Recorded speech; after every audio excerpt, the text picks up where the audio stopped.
আসসালামু আলাইকুম রহমতুল্লাহি অবরকাতুহু। বাংলাদেশে নির্বাচনের মৌসুম চলছে। প্রায় সব রাজনৈতিক দলগুলোই নির্বাচনের জন্য সর্বশক্তি নিয়োগ করেছে। আর নির্বাচনের মাঠে যে সকল খিস্তি হয়, খেউল হয়, পরস্পরের প্রতি বিষোদ্গার হয় এবং একজন আরেকজনকে বিপদে ফেলতে যে প্রাণান্তকর চেষ্টা করে, সেই চেষ্টা এখন তুঙ্গে। অন্যদিকে সরকারের যারা কর্তা ব্যক্তি, মানে তাদের আচার আচরণ, চালচলন, কথাবার্তা শুনলে মনে হয় যে তারা পৃথিবীর একটা সেরা নির্বাচন না করে যাবে না, এবং নির্বাচন এত সুন্দর হবে, সারা বিশ্ব অবাক হয়ে তাকিয়ে থাকবে। এবং নির্বাচনের মাধ্যমে যারা নির্বাচিত হবেন তারা হবেন দুনিয়ার সর্বকালের সেরা গণতন্ত্রের প্রতিভূ। একটি অংশগ্রহণমূলক, একটি প্রতিযোগিতামূলক, একটি ট্রান্সপারেন্ট, স্বচ্ছ এবং একটি পক্ষপাতহীন নির্বাচনের মাধ্যমে যদি এদেশে কোনো প্রধানমন্ত্রী নির্বাচিত হন, রাষ্ট্রপতি তার পরবর্তীতে সংসদ কর্তৃক নির্বাচিত হন, সেক্ষেত্রে যারা আয়োজক তারা সারা পৃথিবীতে অমর হয়ে থাকবেন মহাকালে যে আমাদের দেশে একজন নোবেল লরিয়েট ছিলেন, তার সঙ্গে তার সাঙ্গপাঙ্গ আত্মীয় স্বজন, বন্ধু বান্ধব শুভানুধ্যায়ী ছিলেন। তিনি সবাইকে দরাজ দিলে রাষ্ট্রীয় কর্মে সংযুক্ত করেছিলেন। তো সেই সবাইকে নিয়ে তিনি অসাধারণভাবে বাংলাদেশের অনেকগুলো সমস্যা, যেগুলো 54 বছরে 55 বছরে কেউ সমাধান করতে পারেনি, সেগুলো তারা সমাধান করে ফেলেছেন। এটা আমার কথা না, সরকারের একজন মহিলা উপদেষ্টা রয়েছেন, তিনি এই কথা বলেছেন। তারপর ডক্টর মোহাম্মদ ইউনূসের সরকার এমন সব জটিল জটিল কর্মকাণ্ড করে ফেলেছেন যেগুলো কোনো গণতান্ত্রিক সরকারের পক্ষে সম্ভব নয়, এবং এগুলো সব ইতিবাচক। সেটা জুডিশিয়ারিতে বলেন, সেক্রেটারিয়েটে বলেন, অধ্যাদেশ প্রণয়ন বলেন, তারপর লিবারেল ডেমোক্রেসি বলতে যা বোঝায় সেটা বাস্তবায়ন বলেন, সব কিছুতেই সরকার অসাধারণ নৈপুণ্য দেখিয়েছে বলে ডক্টর আসিফ নজরুল সাম্প্রতিক সময় আক্ষেপ করে বলেছেন যে চারিদিকে সরকারকে নিয়ে নানা রকম সাইবার বুলিং হয়, তাকে নিয়েও নানা রকম সাইবার বুলিং হয়। বিভিন্ন দুষ্ট ইউটিউবার, বদমাইশ ইউটিউবার যারা আছে তারা সরকারকে খুব বাপমা তুলে গালাগাল করে। তারপরে 3-4টি ভিডিও ডক্টর আসিফ নজরুলকে নিয়ে বানিয়েছেন।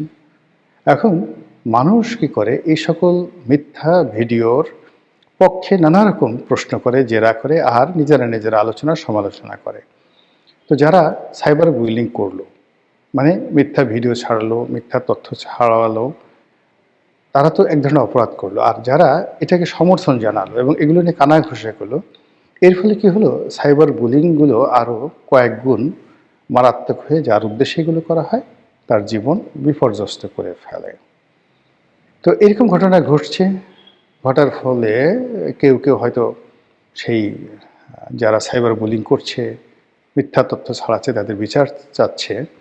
কিন্তু সরকার এখানে অনেকটা যাকে বলা হয় অসহায়ের মতো বলছে যে আমরা নিজেরাই সাইবার বুলিংয়ের শিকার সবচেয়ে বেশি, তো সেখানে তো জনগণের সমর্থন আমরা পাচ্ছি না। কাজেই জনগণের বিরুদ্ধে যে সকল সাইবার বুলিং হচ্ছে সেই বিষয়ে আমরা কি করতে পারি, মানে সরাসরি কথা এরকম না হলেও অনেকটা এরকমই মনে হবে আপনার কাছে। তো যেটা বলছিলাম, সরকার গত 17 মাস ধরে যে চেষ্টা তদবির করে যাচ্ছে, তো সেক্ষেত্রে সরকারের যে সকল গুরুত্বপূর্ণ মুখ, গুরুত্বপূর্ণ পদ এবং পদবি আমাদের সামনে এসেছে, এবং যাদেরকে আমাদের মনে হয়েছে যে এরা সরকারের গুরুত্বপূর্ণ ব্যক্তি, ডিফ্যাক্টো ডক্টর মোহাম্মদ ইউনূস, এবং সরকারের অভ্যন্তরে একটি ছায়া সরকার, অথবা ডক্টর মোহাম্মদ ইউনূসের কিচেন ক্যাবিনেটের সদস্য। তো যাদেরকে মনে করা হয় তাদের মধ্যে এই মুহূর্তে সবচেয়ে আমির, মানে উত্তম এবং সবচেয়ে প্রধান, তিনি হলেন তথ্য সচিব যিনি আছেন। তিনি যা বলেন তাই আইন, তিনি যা বলেন সেটাই বিধান, তিনি যা করতে চান ওটি অমনি হয়ে যায়। আর তিনি যা পছন্দ করেন না সেটা হয় না এই বাংলাদেশে। তো এই মানুষটি অতি সম্প্রতি নির্বাচন নিয়ে অসাধারণ একটি বয়ান তিনি রেখেছেন জাতির সামনে। তিনি বলেছেন যে নির্বাচন হবে যে কোনো মূল্যে, নির্বাচনের বিরুদ্ধে যদি কেউ কোনো কথা বলে বা নির্বাচন বানচালের ব্যাপারে যদি কেউ অপতথ্য ছড়ায়, সেক্ষেত্রে সেই সকল লোকদেরকে নজরে রাখা হয়েছে। তো এটা নিয়ে আসলে দেশের বাইরে থেকে যে সমস্ত লোকজন নেতিবাচক প্রতিক্রিয়া ছাড়ায় তারা কি বলেছে না বলেছে আমি জানি না। এ কারণে হলে এরা এত বেশি গালাগালি করে আর এত বেশি নেতিবাচক বক্তব্য বলে যে ওদের কথা শুনলে মানসিক বিকারগ্রস্ততা শুরু হয়, মন খারাপ হয়ে যায়। এজন্য প্রায় গত 1 বছর ধরে বাইরের যে সকল ইউটিউবার, কন্টেন্ট ক্রিয়েটর যাদের বক্তব্য জুলাই আগস্ট বিপ্লবের পূর্বে আমি খুব শুনতাম, তো প্রায় তাদের সব ফেসবুক আইডি, তারপর তাদের সকল ইউটিউব চ্যানেল সব কিছু আমি ব্লক করে দিয়েছি। ফলে বাইরে ওরা কি বলে এটা আমি জানি না। তবে বাংলাদেশে যারা কন্টেন্ট তৈরি করেন তাদের কম বেশি সবার বক্তব্যে আমি শুনি।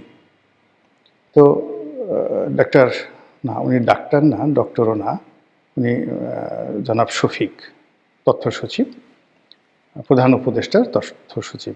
তো তার এই যে বক্তব্যটি, এই বক্তব্যটি এটি কি আদর, সোহাগ, নাকি এটা হুমকি, নাকি এটা সতর্ক, নাকি এটি সরকারের দৃষ্টিভঙ্গি?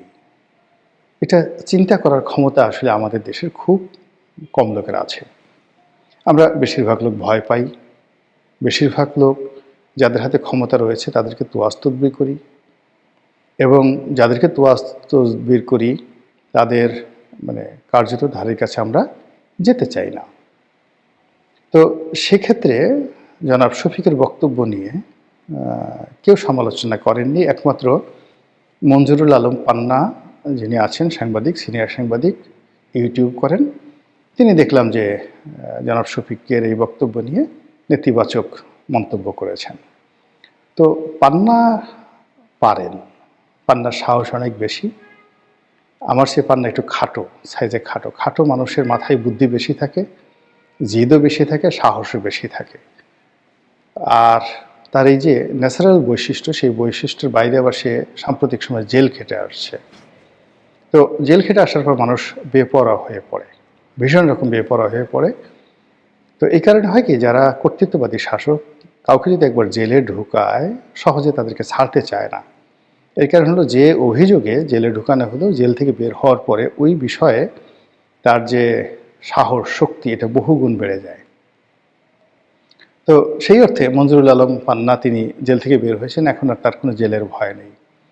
অন্যদিকে মঞ্জুরুল আলম পান্নারা বের হয়ে উল্টো সরকারকে এখন যেভাবে কথাবার্তা বলছে তাতে সরকার মনে করছে যে একে জেলে না নিলে বোধহয় ভালো হতো। আর সেই অভিজ্ঞতা থেকে এখন আর আনিস আলমগীরের মতো বিখ্যাত যে সাংবাদিক আছে তাকে ছাড়া হচ্ছে না, তার জামিন হচ্ছে না, সে ওখানে জ্বলে পুড়ে মরছে। কেননা হলো যে তাকে ছেড়ে দিলেই সে বের হয়ে যে কি বলবে তার মুখের কোনো ট্যাক্স নেই। এনিওয়ে, তো যেটা বলছিলাম যে জনাব শফিকুল আলম, তো তিনি এই নির্বাচনে যারা আলোচনা করবেন, সমালোচনা করবেন, নির্বাচনের পথে অনিশ্চয়তা তৈরি করবেন, তাদেরকে তিনি নজরে রেখেছেন। তো সেই অর্থে আমি বাপু একেবারে ভীত সন্ত্রস্ত মানুষ, ভয়ের জন্য আমার অনেক সময় ঘুম হয় না। সব ভয় আমার মধ্যে আছে, ছোটকাল থেকেই ভয় ছিল। জিনের ভয় আছে, ভূতের ভয় আছে, সাপ, ব্যাঙ, মানুষের অপমান, লাঞ্ছনা, গঞ্চনা, মানে কি নাই এই পৃথিবীতে যত লক্ষ কোটি ভয় আছে, সব ভয় আমার মধ্যে মোটামুটি শতভাগ আছে। আমি একজন ব্যক্তিগতভাবে ভীত প্রকৃতির মানুষ। এই জন্য আমি আসলে এই নির্বাচন নিয়ে কোনো কথা বলতে পারবো না। নির্বাচন নিয়ে যদি কথা বলি আমি বলবো যে সরকার যেটা বলেছে সেটাই সঠিক। তো যারা নির্বাচন নিয়ে খুব বেশি আলোচনা করতে চান বা নির্বাচনের ব্যাপারে খুব নেতিবাচক আলোচনা করতে চান, তাদের উচিত বাংলাদেশ থেকে চলে যাওয়া, অথবা তাদের উচিত সরকারের মনোভাবের সঙ্গে কমপ্লাই করা। কিন্তু যদি আপনি গণতন্ত্রের দোহাই দেন, যদি আপনি বাস্তব অবস্থার কথা বিচার করেন, বিশ্লেষণ করেন, তাহলে এই নির্বাচনের মৌসুমে আপনি কথা না বলে থাকতে পারবেন না। এমন ঘটনা ঘটছে, সেখানে এক পক্ষ আর এক পক্ষের বিরুদ্ধে লড়াই করছে, সংগ্রাম করছে, কারো মনোনয়ন বাতিল হচ্ছে, কারো মনোনয়ন গৃহীত হচ্ছে, কোথাও কোথাও সন্ত্রাস হচ্ছে, কোথাও কোথাও হত্যাকাণ্ডের মতো ঘটনা ঘটছে, কোথাও কোথাও দাড়িপাল্লা এবং বিড়ি এগুলো নিয়ে রীতিমতো রোজ হাসরের ঘটনা ঘটে যাচ্ছে।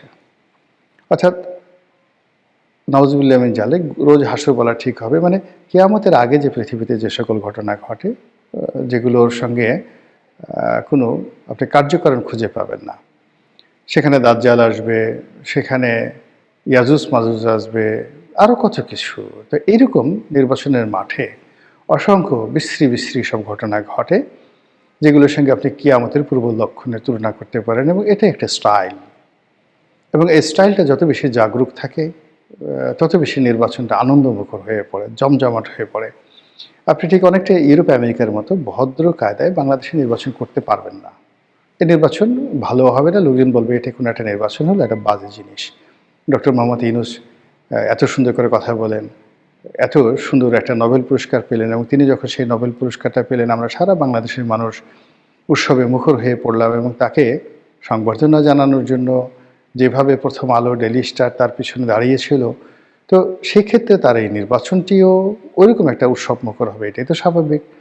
তা না করে যদি আমরা এখন সেই নির্বাচনটি নিয়ে কোনো কথা বলতে পারবো না, নির্বাচনকে বানচাল করার জন্য আমরা চক্রান্ত করেছি, এই ধরনের অভিযোগ এনে যে কোনো মানুষ আমাদেরকে নজরদারি করতে পারে, ভয় দেখাতে পারে, তুলে নিয়ে যেতে পারে, জেলে ঢুকিয়ে দিতে পারে, মামলা, যে কোনো একটা মামলা, সন্ত্রাস দমন আইনে মামলার মধ্যে আপনাকে ঢুকিয়ে দিতে পারে। এটা বিশ্রী অবস্থা, এটা নির্বাচনের যে টোটাল পরিবেশ এবং পরিস্থিতি, এটা নষ্ট করে দেবে। এখন আসল প্রসঙ্গে আসি। সেটি হলো যে জনাব শফিক যেদিন এই কথা বলেছেন, তারপরে জামাতের পক্ষ থেকে, এনসিপির পক্ষ থেকে নির্বাচন নিয়ে খুব নেতিবাচক কথা বলা হয়েছে। নির্বাচন এটাকে বানচাল না, ঠিক যেভাবে বলা হয়েছে যে এরভাবে যদি চলতে থাকে তাহলে তো এটা নির্বাচনই হবে না, এই নির্বাচনে আমরা অংশগ্রহণ করব না, যেখানে প্রশাসন একদিকে ঝুঁকে পড়েছে, এবং যেখানে বলা হচ্ছে যে কিছু কিছু মানুষ গুলশানকে কেবলা বানিয়ে ফেলেছে। এখন এই যে কেবলা যে শব্দটি, সেই শব্দটি মানে তারা বলেছে, কিন্তু যদি অন্য কোনো মানুষ বলতো, সঙ্গে সঙ্গে রাস্তায় মানুষ নেমে যেত, মব তৈরি হয়ে যেত। এরপর সরকারের অনেক গুরুত্বপূর্ণ ব্যক্তি তারা নানাভাবে মানে আশ্বস্ত করার চেষ্টা করছে আমাদেরকে ভয় দেখিয়ে। যেমন বলা হচ্ছে যে যে কোনো বলে নির্বাচন হবে। আরে বাবা, যে কোনো বলে নির্বাচন হবে কি? নির্বাচন তো হবেই। এখানে আবার মূল্য পরিশোধের ব্যাপার আসছে কেন? তাহলে কি ইজ দেয়ার এনিথিং যেখানে মূল্য পরিশোধের প্রসঙ্গ আসছে? এই বিষয়গুলো কেন আসছে? এই গেল একটা বিষয়। দ্বিতীয় যে বিষয়টি আসছে সেটি হলো যে সারা দুনিয়া চেষ্টা করেও, কোনো পক্ষ চেষ্টা করেও এই নির্বাচন বানচাল করতে পারবে না। তাহলে কি কেউ বানচাল করার চেষ্টা করছে? আপনি তো সঙ্গত কারণে প্রশ্ন করতে পারেন। আবার দায়িত্বশীল যারা ব্যক্তিবর্গ রয়েছেন তারা বলছেন এই নির্বাচন অত সহজ হবে না।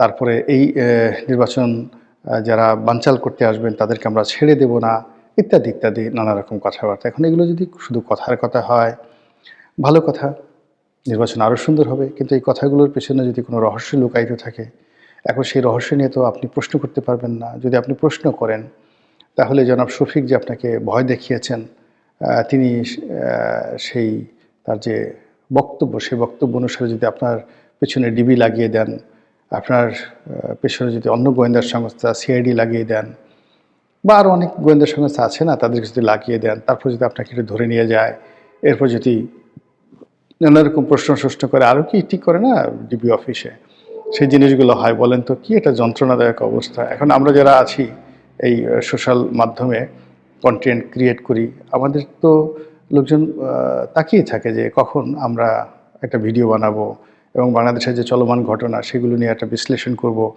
তো সেক্ষেত্রে জনাব শফিকের এই বক্তব্য, নির্বাচন, তারপর সরকারের কর্মকাণ্ড, তারেক রহমান সাহেবের বাংলাদেশের আগমন, প্রায় সব ঘটনাই তো জাতীয় ইস্যু। এখন এগুলো নিয়ে যদি আলাপ আলোচনা না করি, তাহলে তো আমাদেরও পেটের ভাত হজম হবে না, আর আমাদের এই আলোচনা না শুনলে যারা দর্শক শ্রোতা রয়েছেন তাদেরও পেটের ভাত হজম হবে না। কিন্তু জনাব শফিক যে কথাগুলো বলেছেন, এই কথাগুলো আসলে আমাদের ভয় ধরিয়ে দিয়েছে।